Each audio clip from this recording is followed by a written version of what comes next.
Let's talk about something you do every single day, but probably not in the way we're about to. I'm talking about your online identity. Are you actually building a digital home you own, or are you just renting space from a digital landlord who can kick you out whenever they want? Yeah, let's get into it.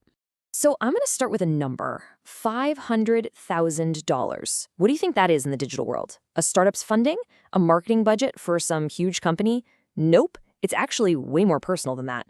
That's right. People are paying $500,000, literally the price of a house in some places, for what they call a rare username on social media. It's this wild, booming market for a piece of what people think is prime digital real estate. And this right here, this is the big question, the whole reason we're talking about this. When you pour your time, your money, your entire reputation into a social media handle, do you actually have any real claim to it? The answer? Well, it's not what you think. To really understand why this is such a big deal, we've got to look at a real story that just lays the whole problem out perfectly. So imagine this. For years, you've built up a following, a community, around the handle @MusicOnX, the platform we all used to call Twitter. It's not just a name, it's become your identity online. But then the platform gets new management, and they look at that handle and decide, hey, we could use that.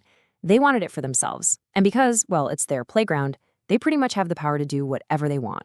So what do you think happened? A nice negotiation? A fair offer to buy it? Not even close. The user logged in one day, and their handle, their online identity, was just gone. Poof, taken, reassigned. And get this, there was no public discussion, no record of any payment. The platform basically just flipped a switch and took back what it considered its own property. All those years of effort, gone in an instant. This one story tells you everything you need to know about the modern internet. And that story brings us to this really powerful metaphor for how we should think about our relationship with these big tech platforms, the digital landlord. So, what is a digital landlord? It's basically any platform where you build your online presence. Think about it. Your accounts on X, Instagram, TikTok. On all these sites, your username, your followers, even the content you post, it isn't really yours. It's just an entry in their massive database, a line of code that they can edit, or worse, delete whenever they see fit. Let's just break this down because it's so important. As a tenant in this Web 2 world we live in, you are simply granted access. Your entire online existence is at the discretion of the platform. The bottom line is this: your identity is a privilege, not a right.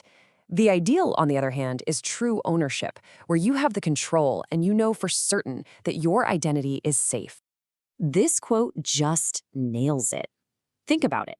It's like spending years decorating an apartment, building a home, a business, all the while knowing that the landlord can show up tomorrow for any reason or no reason at all and kick you out. That is exactly what millions of us are doing online every single day. And this brings us to this really weird irony in how we all think about risk online. I'm calling it the great risk reversal. So we hear all the time, the crypto and Web3 are the Wild West, right? That they're risky, unstable, and yet we think it's completely normal to build our careers and businesses on these huge social platforms that have absolute total power over us. It's a crazy paradox, isn't it? The systems that actually offer a path to real ownership are seen as the dangerous ones, while we just blindly trust the platforms that treat us like we're disposable. So you have to ask yourself, what's the real risk here? Is it the challenge of learning to manage your own digital property? Or is it the hidden danger of building your entire life's work on land that someone else can just take away from you in a heartbeat? Okay, so if we're all just tenants right now, what does it actually look like to own our digital identity? Well, this is where that whole idea of Web3 comes into the picture. The alternative model isn't as complicated as it sounds. It starts with you managing your own cryptographic keys. Just think of it like having a real physical key to your own front door that only you have. No one can just come in and take your house without that key. And it's that principle that gives you true ownership online and makes sure that no central platform, no digital landlord, can just decide to take away what is yours. Now, let's be real. This path isn't always the easiest one. Managing your own stuff can be tricky, maybe even a little annoying compared to just logging in with a password. But the trade-off is huge. It's for something that old-school platforms can never, ever offer you: certainty. The mathematical certainty that what you control, you truly, actually own. So this brings it all back to you, and it asks us to really think about our own place in this digital world. And this is really the bottom line. This isn't just some techie argument, it's about the value of your work.